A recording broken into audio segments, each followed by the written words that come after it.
Hola amigas y amigos, les doy la más cordial bienvenida a Perspectivas Históricas, este espacio para la reflexión y el análisis de temáticas actuales, pero desde la perspectiva histórica. Pues estamos en un espacio, en un sitio muy importante, estamos en el Museo Nacional de Antropología, en las nuevas salas etnohistóricas que se inauguraron recientemente, y bueno, vamos a hablar sobre la afrodescendencia en México porque es una de las culturas, ¿no?, que están presentes en esta nuevas salas etnohistóricas. Y bueno, saludo como cada semana a Felipe Ávila. Hola Magali, qué gusto verte. Igualmente, y a mí me da muchísimo gusto que nos acompañe de nueva cuenta la doctora María Elisa Velázquez de Lina, pues especialista en la historia, pero también en la actualidad de la lucha y la resistencia de la cultura afrodescendiente o afromexicana en nuestro país. Muchísimas gracias por Gracias aceptar. a ustedes, María. Y bueno, como ya es costumbre en Perspectivas Históricas, les invito a que veamos y escuchemos la siguiente cápsula. México es un país pluriétnico y multicultural. En esta diversidad cultural encontramos a las comunidades afromexicanas que tienen una historia colectiva anclada al propio pasado fundacional de México. Desde los albores de la etapa virreinal y durante los 3 siglos de la dominación española, arribaron a la Nueva España personas provenientes de África, arrancadas a la fuerza de sus comunidades, vendidas y esclavizadas. La población negra esclavizada tuvo un papel fundamental en la formación y edificación de la sociedad colonial a través de su trabajo. Muchos de ellos, a pesar de la explotación y marginación de la que fueron objeto, resistieron y conservaron su cultura, creencia y tradiciones. La historia colonial de la Nueva España y la formación del Estado-Nación mexicano no pudo entenderse sin la contribución de esa población. La historia de la población afromexicana, la tercera raíz de nuestra mexicanidad, ha sido invisibilizada y marginada, pero no ha podido ser borrada.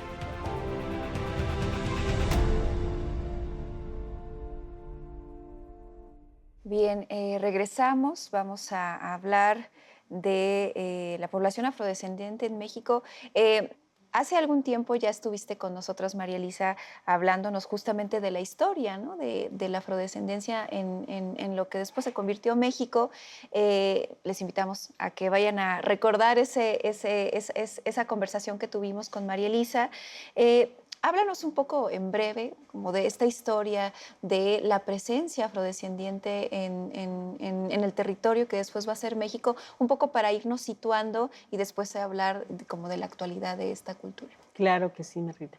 Bueno, recordar que durante el periodo virreinal en México, es decir, desde la llegada de los primeros conquistadores en 1519, después en 1521, llegaron afrodescendientes, algunos eran africanos, otros ya habían nacido en la península ibérica y de manera ya más importante llegan como personas esclavizadas prácticamente a lo largo de todo el periodo virreinal, pero sobre todo entre 1580 y 1650, pues miles.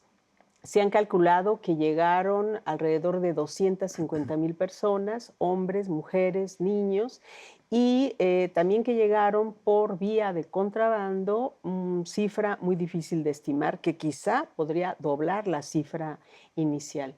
Y recordar solo que estuvieron presentes en todo el territorio de la Nueva España, si bien llegaron la mayoría de ellos por Veracruz, algunos por Acapulco, después por Campeche y por Puertos del Pánuco, Lo cierto es que fueron de ahí trasladados a muy distintas regiones de la entonces Nueva España.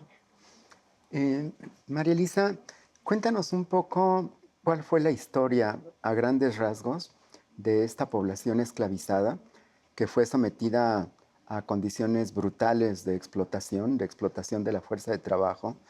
Eh, ¿En qué trabajos fueron ocupados?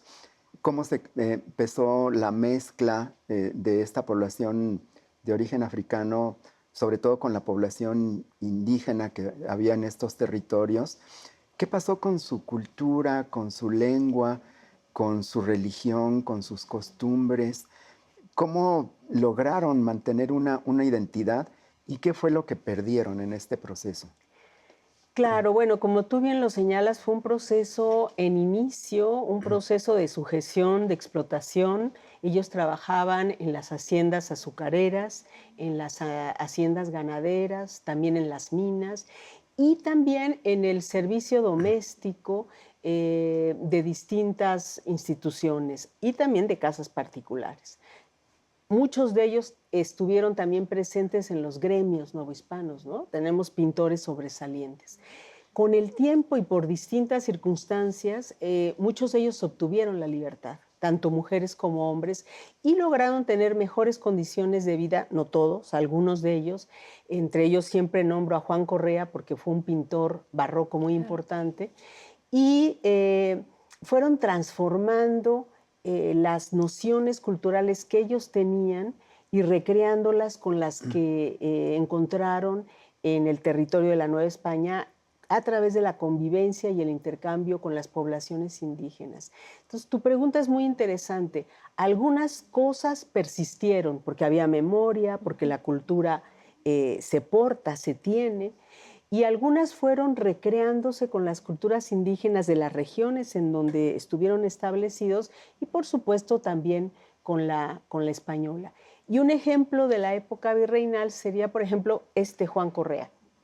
Hay una pintura muy emblemática de él que está en el MUNAL, en el Museo Nacional de Arte, y que obviamente era un pintor novohispano con los cánones de pintura del periodo, pero representa a dos de los ángeles músicos, que es el tema de esta pintura, de tez más oscura, haciendo alusión a su ascendencia africana. María Elisa, ya que mencionabas las regiones, ¿dónde se establecieron principalmente estas comunidades de afrodescendientes, bueno, y sus generaciones posteriores? O sea, ¿qué regiones están ubicados y de alguna manera cómo esto marcó también la propia construcción de su cultura, de sus dinámicas y de sus tradiciones hasta el día de hoy, quizás? Claro, bueno, fundamentalmente estuvieron en Veracruz, en la Ciudad de México, pero también en el norte, en Zacatecas, en Parral, hubo una cantidad importante por las minas, en el Estado de México y en la Costa Chica de Guerrero y Oaxaca. Y esta pregunta que me haces, pero también en Yucatán, perdón, es que, por ejemplo, lugares tan distantes que decimos en Yucatán no hubo africanos, no, sí, llegaron africanos. Pero en estas dos regiones, por causas históricas, que es la Costa Chica de Guerrero y Oaxaca en el Pacífico y Veracruz, lograron recrear sus culturas de origen de una manera más persistente, ¿no? Por ejemplo, en la música, en la danza, pero también en el pensamiento religioso, diría yo, y en otras expresiones gastronómicas, ahí podemos verlos actualmente más presentes. María Elisa, platícanos un poco de las formas de resistencia, porque fue una población sometida a una injusticia, a una discriminación, a una marginación, incluso a una invisibilización durante mucha parte de estos años. Pero, ¿cómo expresaban su rechazo a esa forma de dominación? Y también, bueno, en el caso de las poblaciones indígenas conocemos muchísimas rebeliones, pero ¿qué tanto la población de origen africano fue capaz también de enfrentar este sistema de dominación tan opresivo contra ellos? Claro, hubo muchas expresiones yo diría, de resistencia de la población afro en contra de este sometimiento.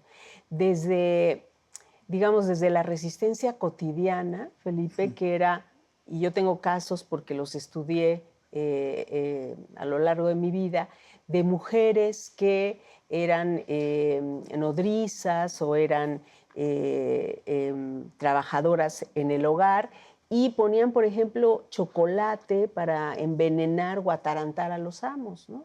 Que era una forma de resistencia ante ciertas inconsistencias y ante golpes o formas de violentar.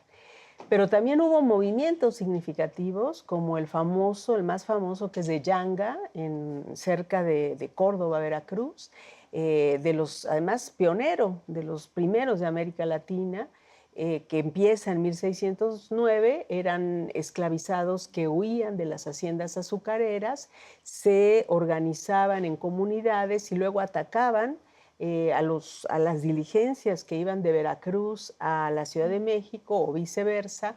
Y bueno, hicieron tanta resistencia que a las autoridades virreinales les costó mucho trabajo someterlos y finalmente les tuvieron que dar su autonomía como pueblos negros, San Lorenzo de Cerralbo, y eso, bueno, permitió que ellos vivieran ahí y actualmente esta población se llama Yanga.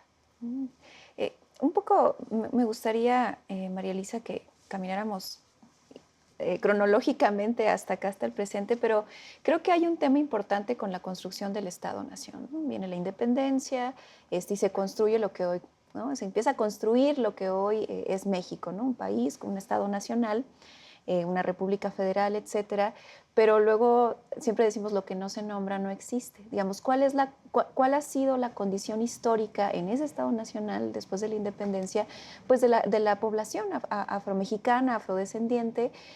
Digamos, se les nombró, ¿no? Un poco pensando en las coyunturas que hemos vivido a nivel constitucional, ¿no? Al respecto.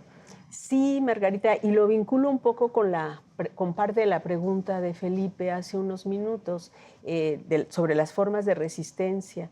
Yo creo que cuando se configura, se forma el Estado-Nación y por las lógicas de ese periodo, se invisibiliza la participación de las poblaciones afrodescendientes en la historia y en el presente de México. Siempre digo que se ha olvidado y se ha menospreciado la historia de los afros, no solo por décadas, sino por siglos. Entonces, claro que empieza a haber una serie de reivindicaciones, pero tienen efecto, digamos, hasta el siglo XX, con la obra de Aguirre Beltrán, por la parte académica, pero también con el que hemos llamado el movimiento afromexicano, que empieza en los años 80, 90 y que empieza a reivindicar y a exigir su visibilización, su reconocimiento como pueblos afromexicanos o negros y su reconocimiento en la Constitución Política de los Estados Unidos Mexicanos. Porque además hay figuras históricas muy importantes que se les borró incluso se les blanqueó. Exacto, incluso, ¿no? Claro. Sí, pues ni más ni menos Vicente Guerrero, claro. que fue uno de los líderes más importantes del movimiento insurgente y que además, por ejemplo, en la escuela todos sabemos quién es Vicente Guerrero, pero pocos sabemos que fue un afromexicano y que además con él se formaliza la abolición de la esclavitud en 1829. Entonces, estas solicitudes, estas exigencias del movimiento afromexicano empiezan a ser más importantes en los años 90. María Elisa, en el caso de la población afromexicana que participa en la independencia y después en las otras gestas heroicas del 19 y el 20, una cosa que llama la atención es que se sabe que tuvieron una participación muy masiva en la independencia. Pero cuando se construye el Estado Nacional Mexicano, algo pasa que se les borra. Y seguimos sabiendo que hay poblaciones indígenas originarias, culturas, que tienen un estatuto jurídico especial, que se les respeta, que conservan sus garantías como pueblos, como colectividades. Y sin embargo, esto no pasa con las poblaciones africanas. Todo el 19 y casi todo el 20 es como si no existieran. como si hubieran desaparecido, como si se hubieran fusionado en el creciente mestizaje que tuvo lugar en nuestro país. Pero, ¿por qué lograron mantener su identidad a pesar de estos intentos por borrarlos? ¿Cómo lograron conservar sus lazos comunitarios, sus costumbres, sus tradiciones? Platícanos un poquito de esta historia.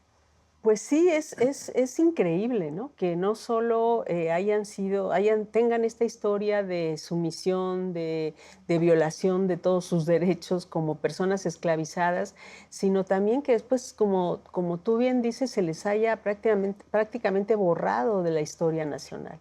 Que mucho tiene que ver, siempre lo repito esto, con la idea de la raza, ¿no? De la raza mexicana, entre comillas. Hay que recordar que para finales del siglo XVIII y principios del XIX se establece esta categorización de los grupos humanos por razas y, por supuesto, se ponen a unos como inferiores y a otros como superiores. Y entonces esto marca mucho a la nación mexicana. Los indígenas nunca son puestos en cuestión, porque además eran la mayoría en el siglo XIX, pero los afrodescendientes sí, porque son de las razas que, entre comillas, más inferiores en la escala natural de catalogación estaban. Lo cierto es que ni existen las razas, eso es algo que ya se ha probado muchísimo, todos los seres humanos somos iguales, pero lo que sí existió fue una discriminación y esta idea del racismo hacia ciertas poblaciones. Decían desde Clavijero en el siglo XVIII, en su primera historia antigua, africanos llegaron muy poquitos, casi dice por suerte. Entonces, ¿cómo hicieron para resistir? Yo creo que hay dos motivos fundamentales y depende de la región de origen. Por ejemplo, Veracruz, que siempre tuvo una relación histórica muy vinculada al Caribe. Y el Caribe tuvo una población afrodescendiente, tiene muy, muy importante. Entonces ahí hubo una recreación continua y la población indígena era menor que en otras regiones del centro de México. Y lo mismo pasa, semejante pasa en la Costa Chica. Es una franja en el litoral que queda por asuntos históricos como encapsulada y lejos de los tránsitos económicos y sociales más importantes después de la independencia. Y entonces ahí las comunidades afros pueden recrear sus culturas de manera más persistente, ¿no? Entonces, es todo un logro, como tú lo señalas, Felipe, que hayan podido resistir a pesar de la negación y del menosprecio y que hoy estén todavía tan vitales y tan vigentes. Pero además, este tema de la resistencia a través de, digamos, creo que ahí el papel de la mujer es muy importante, ¿no? Como se ha estudiado también para las comunidades indígenas o originarias, ¿no? Cómo las mujeres transmiten, ¿no? De muchas formas, tradiciones, prácticas, en fin. Pero hay algo que creo que como historiadoras e historiadores nos interesa mucho, que es la parte como formativa educativa. Es decir, pues si yo en la escuela no sé que existe una población afromexicana y que tiene una historia y que una historia de lucha y de resistencia y que han contribuido, ¿no? También a la formación de esta nación, si lo ponemos en esos términos, ¿no? Muy oficialistas. Y aquí hay un tema de, pues, un poco lo que decías, ¿no? ¿Qué sabíamos de estos personajes afrodescendientes? Bueno, ni siquiera sabíamos, ¿no? Que tenían, que eran afrodescendientes, ¿no? Estas figuras tan importantes de la historia política, digamos, de México. Un poco pensando en cómo ves este asunto de la nueva escuela mexicana y la integración de estas historias, esta narrativa que de alguna manera también es disruptiva, pero también es de justicia, ¿no? Epistémica y de muchos tipos, ¿no? Por supuesto, y ha sido muy importante. Una de las demandas centrales del movimiento afromexicano desde los años 90 es que la historia de las poblaciones afros estuvieran en los libros de texto, de primaria, de secundaria, en fin, de todas las currículas. Y con esta historia nueva mexicana, en la última edición de los libros de texto aparecen por primera vez la historia de los afromexicanos. y sin prejuicios y sin estereotipos, porque esto era algo interesante. Aparecían en ciertos momentos, pero siempre en la escala social más baja, representados desnudos, Claro. como despojados de toda cultura, como sumisos totalmente. Y en las nuevas propuestas educativas de los libros de texto tienen un lugar mucho más digno, mucho más representativo. Se explica cómo llegaron, por qué llegaron, pero también las posibilidades que tuvieron de obtener la libertad, cómo contribuyeron. Entonces, mostrando también la diversidad cultural de los afromexicanos, porque no solo son un grupo, recordemos que decíamos que estuvieron en Veracruz, que estuvieron en la Costa Chica, pero también en el centro y en el norte de México. Entonces hay una gran diversidad y eso se empieza a explicar en los libros de texto y nosotros estamos esperanzados en que esto sea un paradigma, digamos, Claro. que los nuevos niños que conozcan y valoren la importancia africana en la conformación de México van a ser diferentes. María Elisa, y con estos 500 años de lucha y resistencia de los grupos afromexicanos, ¿cuáles creerías tú que son sus principales logros? ¿Qué destacarías tú de esta larguísima resistencia y cuáles serían algunos de sus pendientes? Qué importante, Felipe. Yo creo que se han tenido logros muy destacados. Hay que recordar también que hay un marco internacional que ha ayudado a que esto se dé, además del marco nacional, que ha sido el Decenio Internacional de las Personas Afrodescendientes, promulgado por la ONU, que ahora está en su segunda edición. ¿Qué se ha logrado? Bueno, su visibilización, que estén, por ejemplo, en los libros de texto, que estén en estas salas etnográficas del Museo Nacional de Antropología, en algunos de los temas, en algunos de la curaduría que ha transformado una nueva visión de los pueblos indígenas y afromexicanos. También se ha logrado que se cuenten en el censo 2020. Antes habían estado en la encuesta intercensal, pero por primera vez un censo hace la pregunta de si es afromexicano, afrodescendiente o negro. Y algo muy, muy importante fue su reconocimiento en la Constitución a partir del artículo 2 en 2019, pero ahora en la nueva propuesta de ley que los hace sujetos de derecho público y que a los indígenas y a los afromexicanos, y que esto va a tener, pues yo creo que muchas ventajas para la situación de marginación, de pobreza, que hasta el momento siguen teniendo. Pues te agradecemos muchísimo, María Elisa, esta primera conversación porque vamos a seguir aquí en estas salas del Museo Nacional de Antropología hablando del tema y un poco de lo que podemos encontrar acá. Muchísimas gracias por acompañarnos. A ustedes también les agradecemos su compañía y bueno, los esperamos en una emisión más de Perspectivas Históricas. Hasta pronto.